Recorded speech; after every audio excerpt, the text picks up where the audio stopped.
আজ আমরা দ্বাদশ শ্রেণীর বাংলা দ্বিতীয় পর্যায়ের রিভিশন করব। এই দ্বিতীয় পর্যায়ে আমরা আলোচনা করব কে বাঁচায় কে বাঁচে ছোট গল্পটি সম্পর্কে এবং তারপরে রূপনারায়ণের কুলে এই কবিতাটি সম্পর্কে।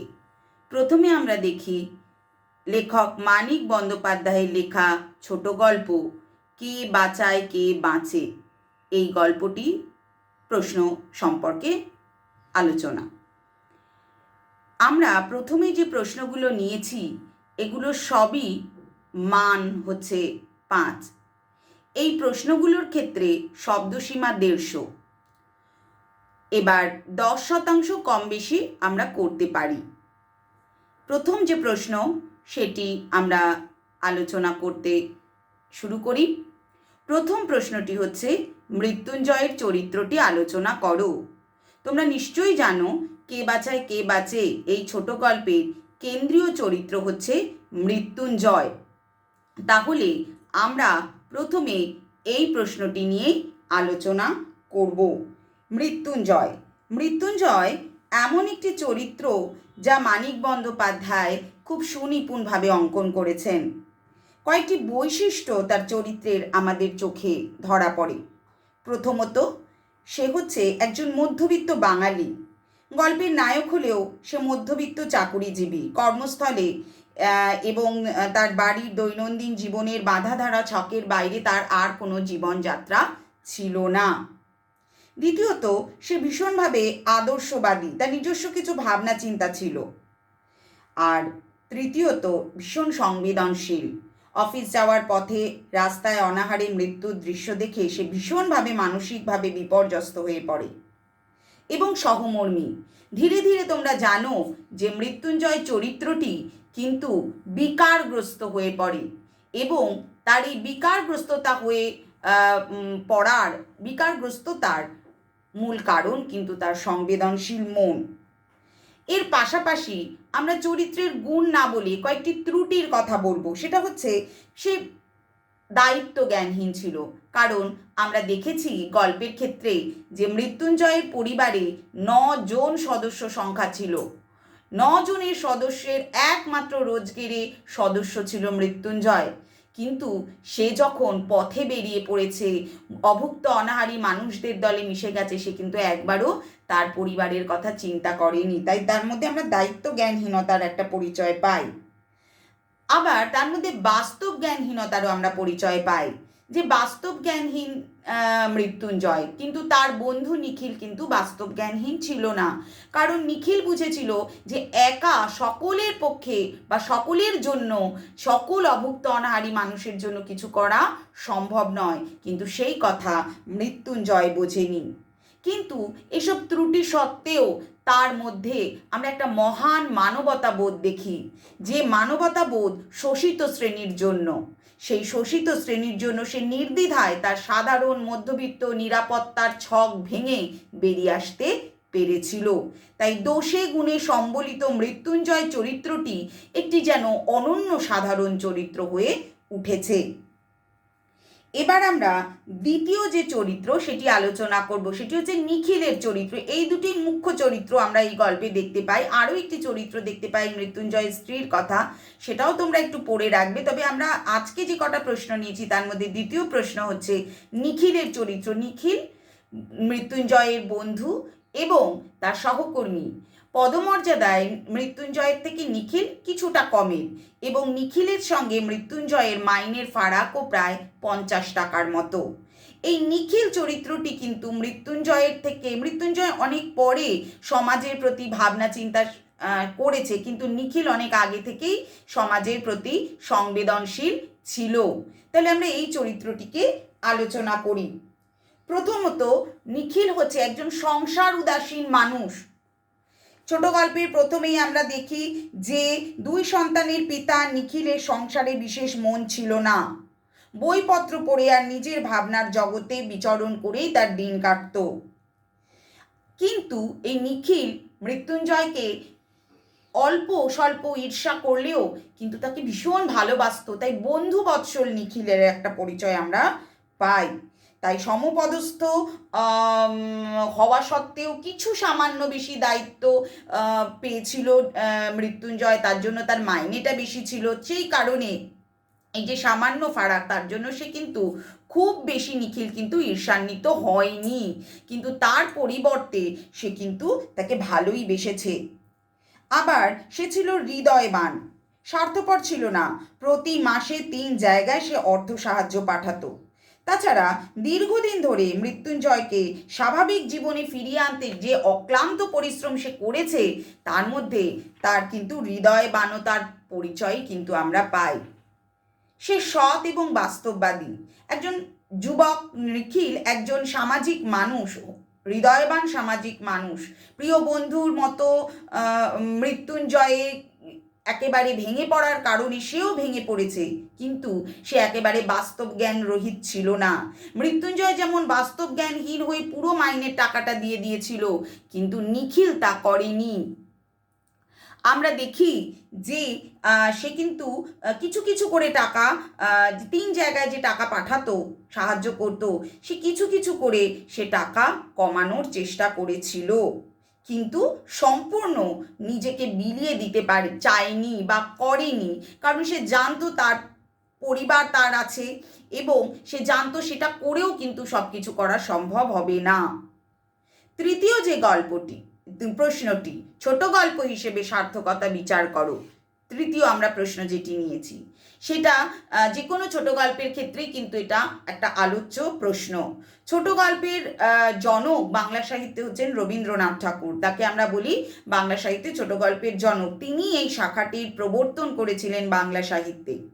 তিনি আমাদের একটি সংজ্ঞার মাধ্যমে কতগুলি বৈশিষ্ট্যের কথা বলেছেন।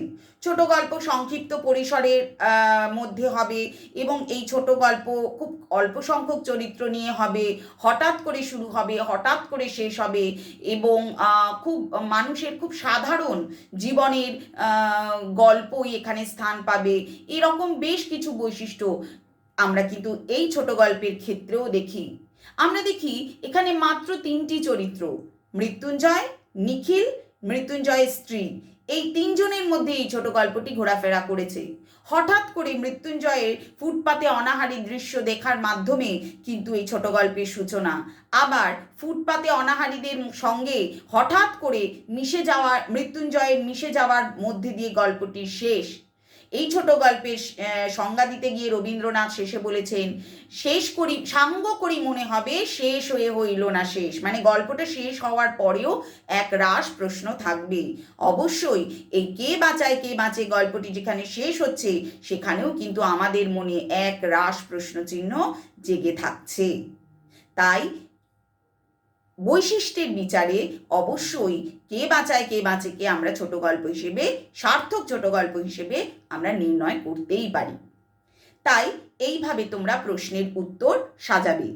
তারপরে যেটা প্রশ্ন রয়েছে, নামকরণের সার্থকতা বিচার করো। অবশ্যই নামকরণের সার্থকতা আমাদের কিন্তু একটা অত্যন্ত ইম্পর্টেন্ট আলোচ্য একটা প্রশ্ন। নামকরণের ক্ষেত্রে যে কোনো সাহিত্যিক অত্যন্ত সচেতন হন, কারণ হচ্ছে নামকরণের মাধ্যমেই পাঠকের সাথে রচনার প্রাথমিক পরিচয় ঘটে। সেই জন্য নামকরণ একটি অত্যন্ত গুরুত্বপূর্ণ বিষয় লেখকদের কাছে, এবং নামকরণ নানাভাবে তারা করে থাকেন। তবে এইখানে ভাব ব্যঞ্জনা অনুযায়ী কিন্তু নামকরণ হয়েছে বলে আমাদের মনে হয়। এখানে কোথাও কে বাঁচায় কে বাঁচে এই কথাটির উল্লেখ নেই পুরো গল্পে, কিন্তু এখান থেকে আমরা বুঝতে পারছি যে একজন মানুষের পক্ষে সমগ্র অনাহারী অভুক্ত শোষিত মানুষদেরকে বাঁচানো সম্ভব নয়। কে কাকে বাঁচায় এটা বাঁচানো সম্ভব নয়। মৃত্যুঞ্জয় সমস্ত শোষিত মানুষের পাশে দাঁড়াতে গিয়ে নিজেই বিকারগ্রস্ত হয়ে নিজের পরিবারকেই ভাসিয়ে দিয়েছে, বাঁচাতে পারেনি। তাই নামকরণের সার্থকতার বিচারে কে বাঁচায় কে বাঁচে একটি ভাব ব্যঞ্জনাধর্মী ছোট গল্প হিসেবে দাঁড়িয়েছে, এবং তার নামকরণটি সার্থক হয়েছে বলেই আমরা মনে করি।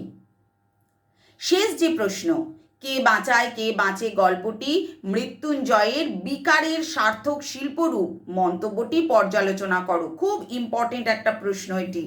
অবশ্যই কে বাঁচায় কে বাঁচে এই যে গল্পটি, এই সমগ্র গল্পটির যে ভাববস্তু বা গল্পটি যে গল্পের অংশটি, সেটা যদি আমরা দেখি ধীরে ধীরে একটা সামান্য মৃত্যুর দৃশ্য, সামান্য কারণ বললাম কারণ এরম দৃশ্য ফুটপাতে সেই সময়ে 50-এর মন্বন্তরকালে প্রায়শই দেখা যেত, কিন্তু মৃত্যুঞ্জয় সেই প্রথমবার দেখেছিল এবং ধীরে ধীরে সে একটু একটু করে বিকারগ্রস্ত হয়ে উঠেছিল।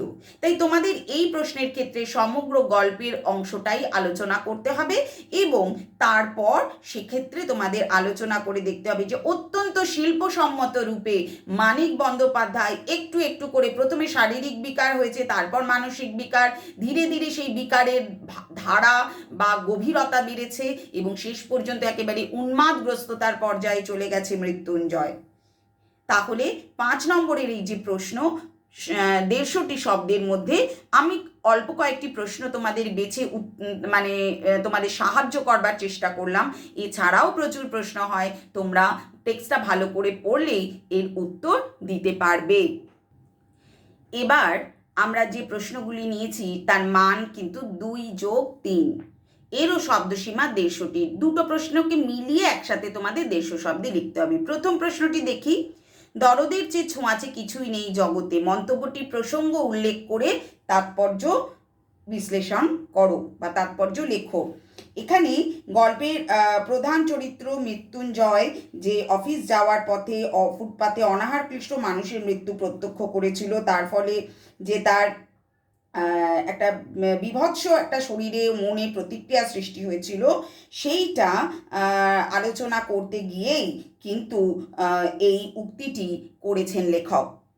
আর এক্ষেত্রে বলা ভালো যে নিখিলকে ঘটনাটি বর্ণনা দেওয়ার সময় মৃত্যুঞ্জয়ের চোখ জলে ভরে ওঠে। এই প্রসঙ্গে নিখিলের মানসিক অবস্থা বোঝাতে লেখক এই মন্তব্যটি করেছেন।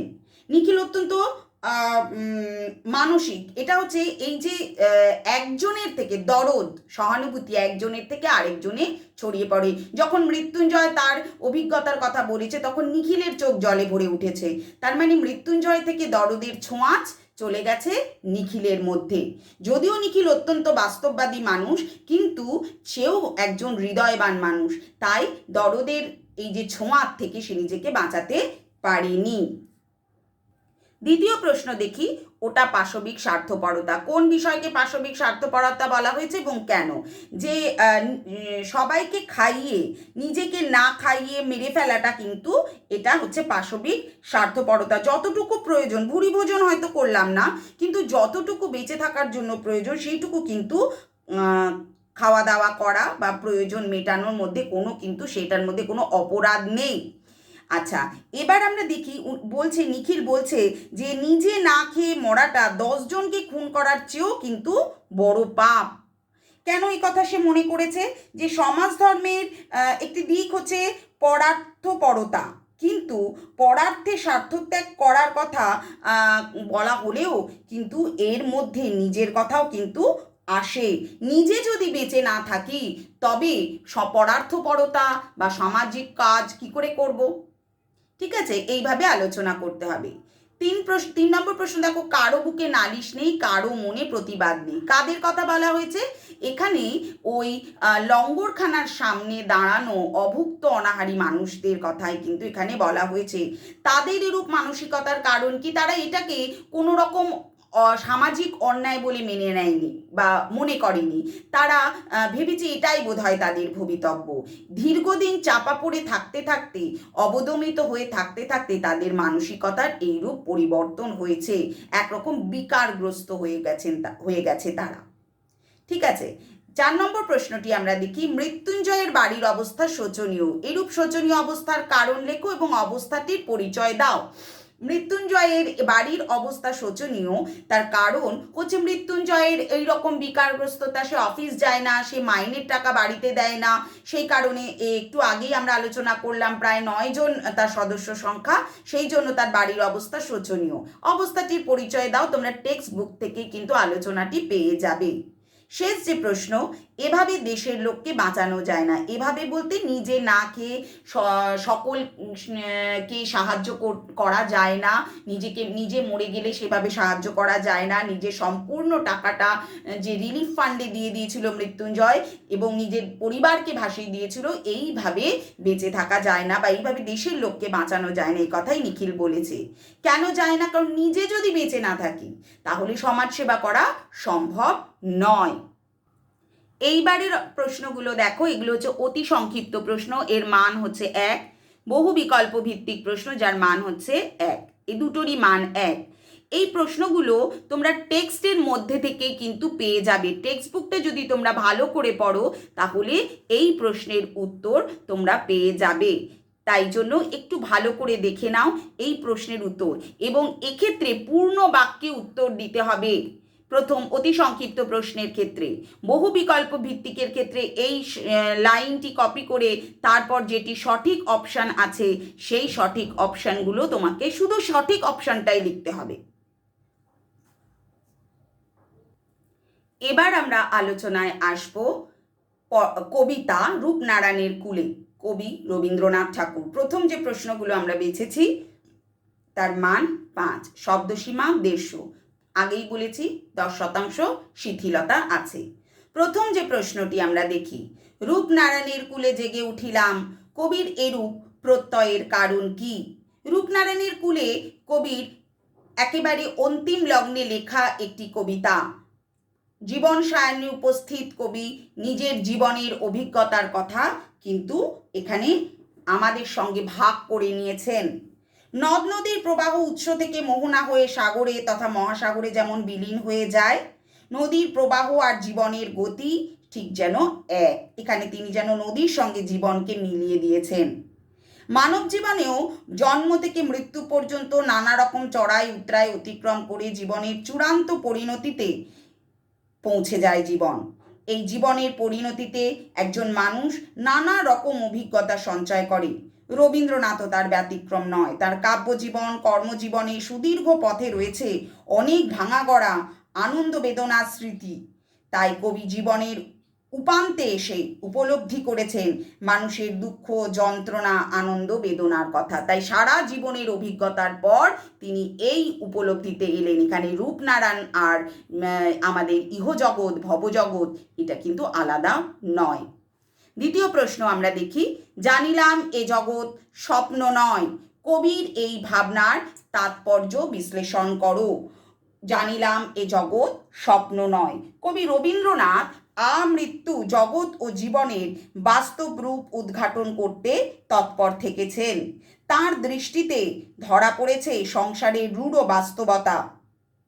তিনি উপলব্ধি করতে পেরেছিলেন যে সমাজ ও জীবনে যতই মানুষ উন্নতি করেছে ততই মানুষের বোধ হয়েছে কলুষিত, যার বিষময় ফল হলো বিশ্বযুদ্ধের ভয়াবহতা। এই পরিস্থিতিতে কবি হৃদয়কে দুঃখে ভারাক্রান্ত করে ফেলেছে। সভ্যতার এই বর্বর রূপ দেখে কবি উপলব্ধি করেছেন যে জগৎ আপাত দৃষ্টিতে স্বপ্ন দিয়ে ঘেরা মনে হলেও কিন্তু আসলে সেটি কুসুমাস্তীর্ণ নয়, স্বপ্নীল নয়, তা কিন্তু রূঢ় বাস্তব।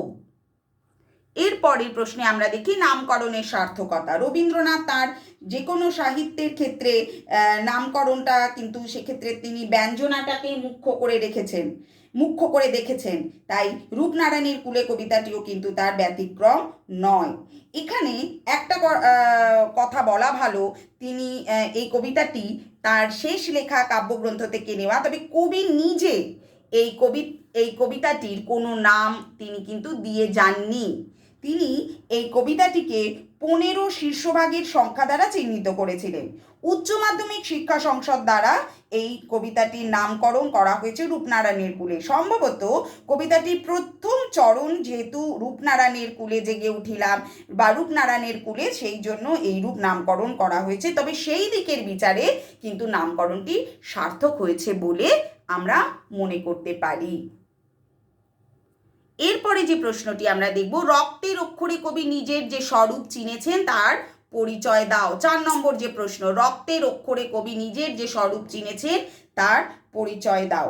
বার্ধক্যে উপনীত হয়ে কবি এক গভীর সত্য উপলব্ধি করেছেন। তাই দ্বিতীয় বিশ্বযুদ্ধের সময় মানবতার উপরে যে আক্রমণ হয়েছিল, তাই জন্য তিনি কামানের বদলে কলম তুলে ধরেছিলেন।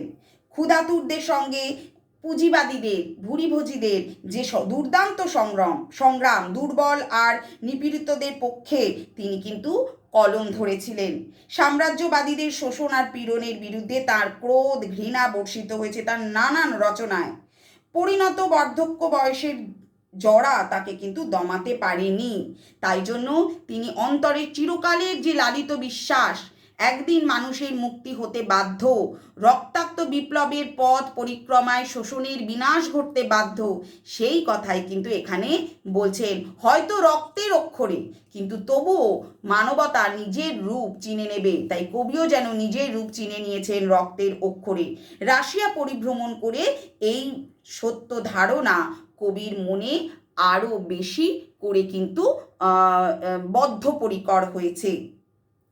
তিনি শান্তি প্রার্থনা না করে তিনি বলছেন এক জায়গায়, সেই বিনাশের প্রচণ্ড মহাবেগে একদিন শেষে বিপুল বীর্য শান্তি উঠিবে জেগে। তার মানে এই যে শান্তি প্রতিষ্ঠা হওয়ার আগে একটা বিপুল একটা বিনাশ, কিন্তু বিনাশের মধ্য দিয়ে কিন্তু আমাদের যেতে হবে। তাই রক্তের অক্ষরে কবি নিজেকে যেন চিনে নিলেন, এ কথাই বলছেন। পঞ্চম যে প্রশ্ন আমরা দেখি সেটা হচ্ছে, রূপনারায়ণের কুলে কবিতাটিতে কবির যে জীবনবোধের প্রকাশ ঘটেছে তা আলোচনা করো। রূপনারায়ণের কুলে কবির যে জীবনবোধের প্রকাশ ঘটেছে সেটি আলোচনা করো। জীবনের শেষে এসে কবি এই গধূলি বেলায় তিনি তার সারা জীবনের কঠোর কঠিন সংগ্রামের মধ্য দিয়ে একটা বাস্তব সত্য উপলব্ধি করেছেন। তিনি বুঝতে পেরেছেন যে এই সত্য কঠোর, অত্যন্ত রূঢ়, কিন্তু এটাই কিন্তু ধ্রুব। তাই বাস্তব পরিস্থিতির মুখোমুখি হয়ে তার জীবনের যে অভিজ্ঞতার ভাণ্ডারে পূর্ণ হয়েছে সেই কথাই কিন্তু এখানে তিনি এই কবিতার মাধ্যমে বলেছেন। তিনি বলছেন যে আমৃত্যু দুঃখের তপস্যায় মানুষের জীবন ব্যপ্ত থাকে। কেন ব্যপ্ত থাকে? না অমৃত লোকের সত্যের সুধা লাভ করার জন্য। সেই সত্যই সব সময় মানুষ আহরণ করে চলেছে। আর রূপনারায়ণের কুলে কবিতাতেও কবি কিন্তু এই সত্যের কথাই কিন্তু তুলে ধরতে চেয়েছেন। এক জায়গায় তিনি বলছেন, সত্য যে কঠিন, কঠিনেরে ভালোবাসিলাম। তাই এই জীবনবোধ সত্য রূঢ় হলেও, কঠিন হলেও কিন্তু তাকে আপন করে নিতে হবে। কেননা সে বঞ্চনা করে না, সে ধ্রুব, সে সত্য, সে কখনো সরে যায় না। অলিক সুখের পেছনে ছুটলে মরীচিকার মতো মানুষের মরীচিকার পেছনে ছোটার মতো মানুষের অবস্থা হয়। এরপর আমরা যে প্রশ্নগুলো নিয়েছি সেই প্রশ্নের মান 2+3। সে কখনো করে না বঞ্চনা। কোন পরিস্থিতিতে কবির এই উপলব্ধি? বঞ্চনা বলতে কি বোঝানো হয়েছে? এখানে আমরা একটু আগেই আলোচনা করছিলাম যে সত্য কঠিন, কিন্তু সে কখনো বঞ্চনা করে না। সুদীর্ঘ 80 বছরের জীবনকালের বেশিরভাগ সময় কবি অতিবাহিত করেছেন নতুন নতুন অভিজ্ঞতা সঞ্চয়ের মধ্য দিয়ে। আর এর মধ্য দিয়ে তিনি নিজেকে নতুন নতুনভাবে চিনেছেন, যার ফলে কঠিন ও রূঢ় বাস্তবতার মুখোমুখি দাঁড়িয়ে কবি কঠিনকেই ভালোবেসেছেন। তিনি মনে করেছেন আসলে কঠিন রূঢ় হলেও তা কখনো বঞ্চনা করে না। আর যদি অলিক সুখের মায়ায় মানুষ যায়, ছুটে বেড়ায়, তাহলে কিন্তু মানুষকে এই বঞ্চনায় লাভ করতে হয়। দীর্ঘ জীবনের অভিজ্ঞতার পর কবি এই উপলব্ধিতে পৌঁছেছেন। বঞ্চনা বলতে অলিক সুখের মায়ায় গেলে যে বঞ্চনা, সেটাকেই তিনি বলছেন। যা সত্য তা সবসময় আনন্দদায়ক হবে, কথা কিন্তু নয়। তাই মিথ্যার কুহকে পড়ে বিচলিত হওয়াকেই কবি এখানে বঞ্চনা বলছেন। দ্বিতীয় প্রশ্নটি দেখি আমরা, চিনিলাম আপনারে। কখন কিভাবে কবি নিজেকে চিনেছেন? এর ফলে তার যে প্রতিক্রিয়া হয়েছিল তা লেখো। চিনিলাম আপনারে, কবি চিনলেন রক্তের অক্ষরে অক্ষরে। একটু আগেই বললাম যে শান্তি প্রতিষ্ঠা করার জন্য প্রবল বিনাশের মধ্য দিয়ে, একটা বিপর্যয়ের মধ্য দিয়ে মানুষকে যেতে হয়। রক্তপাত না হলে, রক্তক্ষয় না হলে কিন্তু এইভাবে শান্তি প্রতিষ্ঠা সম্ভব নয়। নিজেকে চিনতে গিয়ে, নিজের উপলব্ধিকে বুঝতে গিয়ে কবি নিজেকে চিনেছিলেন রক্তের অক্ষরে। সেই উপলব্ধি তার হয়েছিল, তিনি বুঝতে পেরেছিলেন সারা জীবন ধরে আমৃত্যু দুঃখের তপস্যা এ জীবন। এই প্রতিক্রিয়া তার হয়েছিল যে আমৃত্যু দুঃখের তপস্যা তার এই জীবন, আমৃত্যুর দুঃখের তপস্যা এই জীবন, মৃত্যুতে সকল দেনা শোধ করে দিতে হয়। তার জন্যই তিনি বদ্ধপরিকর, যতই কষ্ট হোক, কিন্তু তিনি নিজের স্বরূপকে রক্তের অক্ষরে চিনেছেন যখন, তাই জন্য তিনি জীবনের দাম, জীবনের মূল্য চোকাতে তিনি কিন্তু প্রস্তুত ছিলেন। এর পরের প্রশ্নটি আমরা দেখি, আমৃত্যু দুঃখের তপস্যা এ জীবন। এ কথা আমরা এর আগেও আলোচনা করেছি, তবুও দেখি, কবি জীবনকে দুঃখের তপস্যা বলেছেন কেন? কবির মনোবিবর্তনের ধারাটি লেখো। দুঃখের তপস্যা বলেছেন কারণ জন্ম থেকে মৃত্যু পর্যন্ত নদীর মতো জীবনের প্রবাহ। এখানে ভাঙা গড়া চড়াই উতরাই আছে, আনন্দ আছে, বেদনা আছে, কিন্তু আনন্দ ক্ষণিকের, বেদনা দীর্ঘস্থায়ী। তাই চড়াই ক্ষণিকের, উতরাই কিন্তু দীর্ঘস্থায়ী। কবি দেখেছেন যে সারা জীবন ব্যক্তি জীবনে দুঃখ কষ্ট যন্ত্রণাকে, নিজের জীবনে দুঃখ কষ্ট যন্ত্রণাকে সব মানুষের সঙ্গে তিনি মিলিয়ে দিয়েছেন। তাই জন্য কবি বলছেন যে জীবনকে দুঃখের তপস্যা তিনি বলছেন। আর এই যে মনোবিবর্তনের ধারাটি একটু একটু করে কিন্তু আমরা দেখি কবির উন্মিলিত হতে। কবি প্রথম থেকে যতবার মানে কবিতাটি যেখানে শুরু করেছেন সেখানে তিনি দেখছেন যে সুখ দুঃখ আনন্দ বেদনা সবই কিন্তু সমভাবে বিরাজমান। রূপনারায়ণের কুলে জেগে উঠিলাম, জানিলাম এ জগৎ স্বপ্ন নয়, এই কথা সূত্রপাত তিনি করছেন এবং এটা তার নিজের স্বীকারোক্তি। এরপর এইটাই যে এখান থেকে তার উপলব্ধি বা বোধের শুরু, যে তিনি দেখলেন রূঢ় বাস্তবতার মুখোমুখি। তারপর ধীরে ধীরে ধীরে ধীরে আলোচনার মাধ্যমে যে দেখলেন কঠিন পরিস্থিতি, রক্তের অক্ষরে নিজেকে চিনলেন। তিনি দেখলেন যে সত্য কঠিন, কিন্তু কঠিনকেই তিনি মেনে নিয়েছেন। তারপরে কিন্তু শেষ পর্যন্ত দেখলেন সারা জীবন দুঃখেরই তপস্যা মানুষকে করতে হয়। এইভাবে তার মনোবিবর্তনের ধারাটি তোমাদের লিখতে হবে। 4 নম্বর যে প্রশ্ন, এটাও আমরা আলোচনা করলাম একটু আগেই, সত্য যে কঠিন, এই উপলব্ধি কবির কিভাবে হলো? সারা জীবন, দীর্ঘ 80 বছর কবি জীবনে বেঁচেছিলেন। অনেক আমরা যখন দেখি এই কবিতাটি কবি লিখছেন, একেবারে তার 3 মাস পরেই তার মৃত্যু হচ্ছে, কিন্তু তিনি নিজেও লিখতে পারছেন না, কলম ধরতে পারছেন না। এই কবিতাটি প্রায় 2বার 3বারে কিন্তু তিনি লিখেছেন, এবং লিখেছেন রানীচন্দ্রকে দিয়ে। তিনি মুখে মুখে বলে গেছেন এবং তিনি রানীচন্দ্র লিখেছেন। তাহলে এমন একটা কঠিন পরিস্থিতির মধ্যে দিয়ে দাঁড়িয়ে কবি রূঢ় বাস্তবতাকে কিন্তু নতুন উপলব্ধিতে চিনতে পারলেন। তিনি তবুও তাকেই মেনে নিলেন, কারণ এটিই সত্য, এটিই ধ্রুব।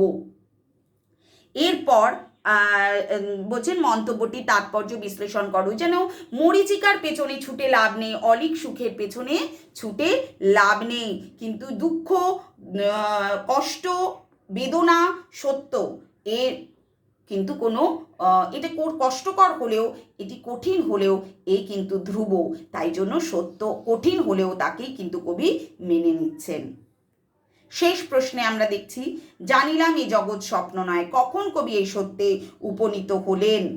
তারপর তার কি প্রতিক্রিয়া হয়েছিল? দেখি আমরা যে কবি সারা জীবন ধরে যে অভিজ্ঞতা সঞ্চয় করেছেন, তিনি প্রকৃত সত্য এইভাবেই উপলব্ধি করেছেন। তার দৃষ্টিতে ধরা পড়েছে রূপনারায়ণের কুলে, এই জগতে, রূপনারায়ণ মানে ইহ জগৎ, এই জগতে তিনি জেগে উঠে দেখছেন যে তার দৃষ্টিতে ধরা পড়ছে সংসারের রূঢ় বাস্তবতা। তিনি উপলব্ধি করতে পেরেছিলেন যখন বিশ্বযুদ্ধ ভয়াবহতা উপলব্ধি করেছেন, ঠিক সেই সময় এই সত্যে কিন্তু তিনি উপনীত হয়েছেন। বিশ্বযুদ্ধে মানবতার উপর যে হামলা, সেই হামলায় তিনি কিন্তু ভীষণভাবে মর্মাহত হয়েছেন, তাই জন্য এই সত্যে উপনীত হয়েছেন। এর পরবর্তী প্রতিক্রিয়া তার জীবন, তিনি কলম ধরলেন এবং তিনি দেখালেন, এই কবিতাতেই তিনি দেখিয়েছেন যে রূঢ় বাস্তবতার মুখোমুখি হতে হবে প্রতিটি মানুষকে। সারা জীবন ধরে এই কঠিন বাস্তবের মুখোমুখি হয়ে মানুষকে কিন্তু তপস্যা করে যেতে হবে, দুঃখের তপস্যা করে যেতে হবে, এবং শেষ পর্যন্ত মৃত্যুতে সকল দেনা শোধ করে দিতে হবে। এইভাবেই তোমাদের আলোচনা করতে হবে। এরপরে আমরা আসি অতি সংক্ষিপ্ত প্রশ্ন এবং বহু বিকল্প ভিত্তিক প্রশ্ন, যা দুটোরই মান হচ্ছে কিন্তু এক্ষেত্রে এক। তাই জন্য আমি এই প্রশ্নগুলোর ক্ষেত্রে এটা কিন্তু খুব বেশি আমাদের কি অন্তর্নিহিত বিষয় আসে না। যদি কখনো, যেমন ধরো এই প্রশ্নটা, আমৃত্যু দুঃখের তপস্যা এই জীবন, এ কথাটি বলেছেন কেন?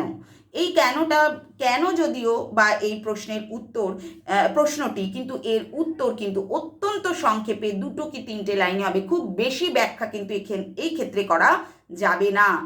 আর এই প্রশ্নগুলোর পূর্ণ বাক্যে উত্তর দিতে হবে। শব্দ সংখ্যা হচ্ছে 20, এই 20টা শব্দের মধ্যে তোমাদের লিখতে হবে। মোটামুটি জেনে রাখো 1টি কি 2টি লাইনের মধ্যে লিখতে হবে। যে ক্ষেত্রে ধরো ইনফরমেটিভ বা একটি যদি কোনো জ্ঞানমূলক প্রশ্ন থাকে, সেক্ষেত্রে কিন্তু আমাদের 1টা কি 2টো লাইনেই লিখতে হবে। ব্যাখ্যামূলক যদি এখানে যেমন কেন বলেছে, তবুও কিন্তু সংক্ষিপ্তভাবেই কিন্তু আমাদের উত্তরটা দিতে হবে। বহু বিকল্প ভিত্তিকের ক্ষেত্রে তোমাদের বলেছি যে পুরো লাইনটা কপি করে তারপর যেটা সঠিক অপশান সেটা তোমরা লিখবে। তোমরা একটু ভালো করে দেখে নাও। এই প্রশ্নগুলো আমি অল্প কিছু বেছেছি তোমাদের সাহায্যের জন্য। তোমরা যদি টেক্সটটা ভালো করে পড়ো, তাহলে যে কোনো প্রশ্ন যে কোনো জায়গা থেকে এলেই কিন্তু তার উত্তর তোমরা দিতে পারবে। তাহলে আজকে আমরা দ্বাদশ শ্রেণীর যে দ্বিতীয় পর্যায়ের রিভিশন যেটা করলাম আমরা, সেটা এই রূপনারায়ণের কুলে এই কবিতার আলোচনার পর শেষ করলাম। আশা করি এই আলোচনা তোমাদের সাহায্য করবে। তোমরা বাড়িতে একটু নিজেরা তৈরি হবার চেষ্টা করতে পারবে।